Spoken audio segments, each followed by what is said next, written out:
அனைவருக்கும் வணக்கம். இதுவரைக்கும் நம்ம டிஃபரன்ஷியல் ஈக்குவேஷன் காம்ப்ளிமெண்டரி ஃபங்க்ஷன் வர மாதிரி ப்ராப்ளம் நம்ம சால்வ் பண்ணிட்டு வந்தோம். இனிமேல இருந்து complementary function and particular interval வர மாதிரி ப்ராப்ளம் சால்வ் பண்ண போறோம். இந்த மாதிரியான ப்ராப்ளம் எக்ஸாம்ல ரிப்பீட்டடா கேட்பாங்க. ஃபர்ஸ்ட் பேசிக்கா ஃபர்ஸ்ட் டைப் எடுத்திருக்கேன். அதாவது e பவர் ஆல்ஃபா எக்ஸ் அப்படின்னு ஒரு டேர்ம் வரும்போது அதுக்கு எப்படி நம்ம பர்டிகுலர் இன்டர்வல் சால்வ் பண்ணுறது அப்படிங்கிறத பார்க்கலாம். இப்போ நம்ம எடுத்துக்கிற ப்ராப்ளம் வந்து d square minus 4d plus 13 multiply by y is equal to e power 2x அப்படின்னு ஒரு டிஃபரன்ஷியல் ஈக்குவேஷன் எடுத்திருக்கோம். ஃபர்ஸ்ட் நான் அதை கிவன்ல எழுதிக்கிறேன். d square minus 4d plus 13 multiply by y is equal to e power 2x. First வந்து நம்ம complementary function வந்து கண்டுபிடிக்கணும். அதுக்கு ஃபர்ஸ்ட் ஸ்டெப் என்ன அப்படின்னா ஆக்சிலரி ஈக்குவேஷன் ஃபார்ம் பண்ணணும். ஆக்சிலரி ஈக்குவேஷன் ஃபார்ம் பண்ணணும் அப்படின்னா நம்ம இந்த டிஃபரன்ஷியல் ஆப்ரேட்டர் டியை ஸ்மால் எம்மா ரீப்ளேஸ் பண்ணணும். எங்கெல்லாம் நமக்கு டிஃபரன்ஷியல் ஆப்ரேட்டர் டி இருக்கோ அதை ஸ்மால் எம்மா ரீப்ளேஸ் பண்ணணும். ரீப்ளேஸ் பண்ணால் M square minus 4m plus 13 is equal to 0. இது வந்து செகண்ட் ஆர்டர் டிஃபரன்ஷியல் ஈக்குவேஷன். ஏன் அப்படின்னா எனக்கு பவரில் வந்து 2 இருக்கு. அப்போ எனக்கு எத்தனை ரூட்ஸ் வரும் அப்படின்னா 2 ரூட் வரும். 2 ரூட் வரும். இப்போ வந்து இந்த டிஃபரன்ஷியல் ஈக்குவேஷனை நம்ம வந்து normal D factors method use பண்ணி சால்வ் பண்ண முடியாது. ஸோ ஒரு ஃபார்முலா யூஸ் பண்ணி இந்த ஈக்குவேஷனை நம்ம சால்வ் பண்ண போகிறோம்.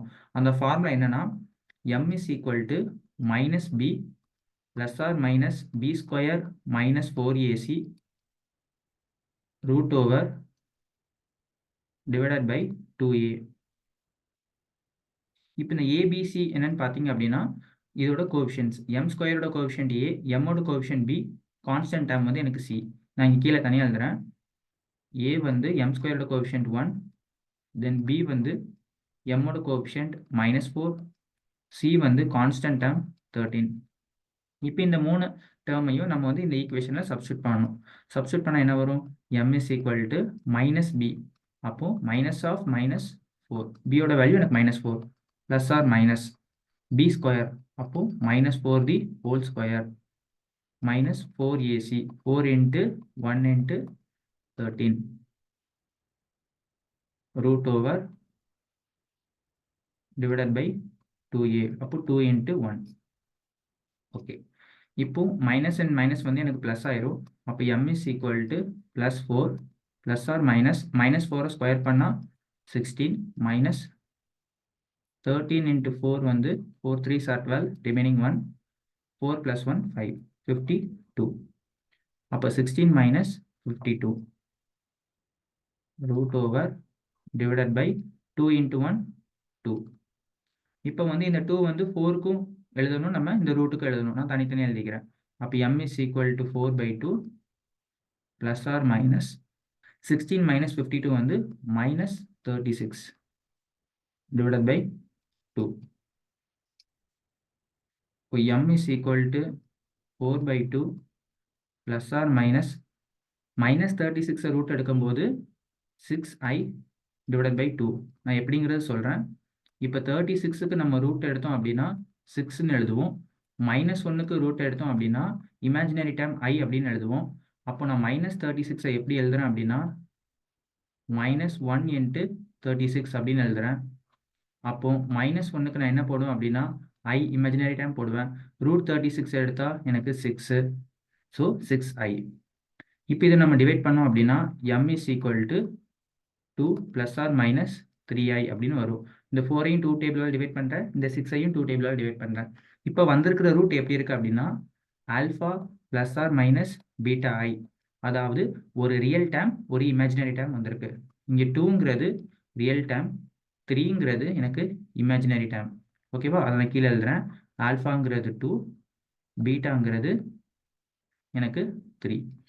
இந்த மாதிரி ரூட்ஸ் வந்து ரியல் அண்ட் இமேஜினரியாக வந்தால் காம்ப்ளிமெண்டரி ஃபங்க்ஷன் ஜென்ரலாக எப்படி எழுதுறது அப்படிங்கிறது எழுதுறேன்.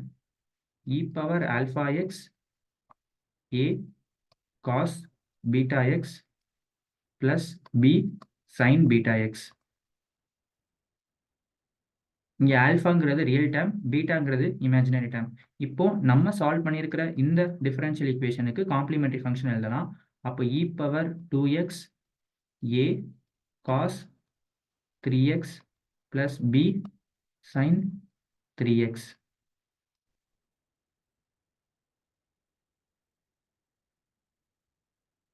ஓகே, இப்போ காம்ப்ளிமெண்டரி ஃபங்க்ஷன் வந்து நம்ம கண்டுபிடிச்சிட்டோம். இப்போ வந்து இந்த ப்ராப்ளம்க்கு பர்டிகுலர் இன்டர்வல் கண்டுபிடிக்கணும். பர்டிகுலர் இன்டர்வல் கண்டுபிடிக்கிறதுக்கு என்ன ரூல்ஸ் அப்படின்னா, particular interval PI is equal to 1 divided by function of D multiply by ஈக்குவல்ட்டுக்கு அப்புறம் நமக்கு என்ன டேர்ம் கொடுத்துருக்காங்களோ அந்த டேர்ம். ஈக்குவல்ட்டுக்கு அப்புறம் என்ன கொடுத்துருக்காங்க? e power 2x. அப்போ e பவர் 2x. இந்த ஃபங்க்ஷன் ஆஃப் டி அப்படிங்கிறது என்னங்கிறது நான் சொல்கிறேன். ஃபங்க்ஷன் ஆஃப் டிங்கிறது நம்ம கொடுத்துருக்கிற இந்த டிஃபரன்ஷியல் ஈக்குவேஷன் தான் அந்த function of D. D square minus 4d plus 13. இப்போ particular interval is equal to 1 divided by d square minus 4d plus 13 into e power 2x. இப்போ வந்து நீங்கள் பார்த்தீங்க அப்படின்னா இந்த மாதிரி e பவர் 2x வந்தால் நம்ம ஃபஸ்ட்டு என்ன பண்ணணும் அப்படின்னா, எக்ஸுக்கு முன்னாடி என்ன டேர்ம் இருக்கோ அதை டிக்கு பதில் ரீப்ளேஸ் பண்ணணும். இப்போ எக்ஸுக்கு முன்னாடி எனக்கு என்ன டேர்ம் இருக்குது?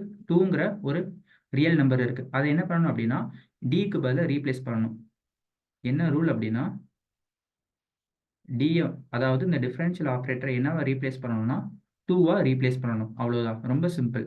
எப்போவுமே நீங்கள் என்ன ஞாபகம் வச்சுக்கணும்னா, e பவர் ஆல்ஃபா எக்ஸ் அப்படின்னு எனக்கு வந்து ஒரு எக்ஸ்பொனன்ஷியல் டேர்ம் கொடுத்தாங்க அப்படின்னா, எங்கெல்லாம் டிஃபரன்ஷியல் ஆப்ரேட்டர் டி இருக்கோ அதுக்கு பதிலாக ஆல்ஃபா அப்படிங்கிற டேர்மை ரீப்ளேஸ் பண்ணணும். இந்த ஆல்ஃபாங்கிறது என்னனாலும் இருக்கலாம், ஒரு ரியல் நம்பராக இருக்கலாம், ஒரு லாகாக இருக்கலாம், என்ன வேல்யூனாலும் இருக்கலாம்.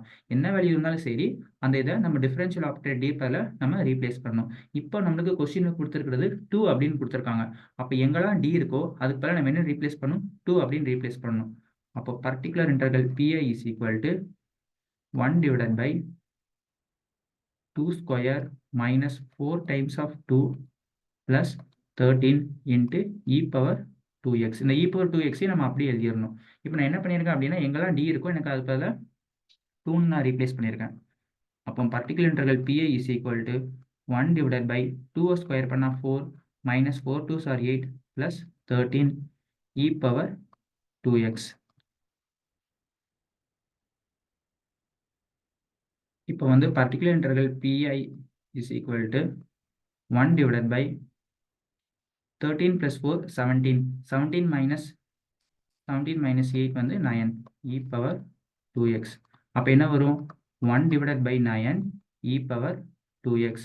இதுதான் என்னது அப்படின்னா பர்டிகுலர் இன்டெக்ரல். இப்போ வந்து நம்ம வந்து ஜென்ரல் சொல்யூஷன் எழுதணும். ஜென்ரல் சொல்யூஷன் நமக்கு தெரியும்.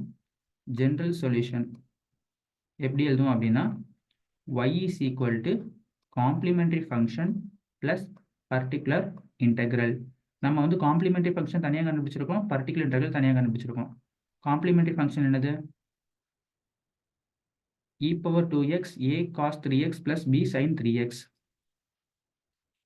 e power 2x a cos 3x plus b sin 3x.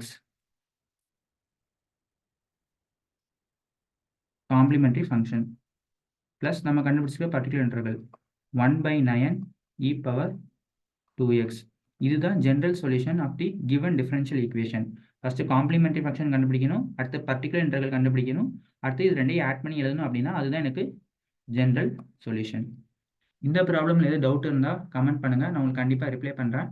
நம்ம சேனலுக்கு சப்ஸ்கிரைப் பண்ணுங்கள். தேங்க்யூ.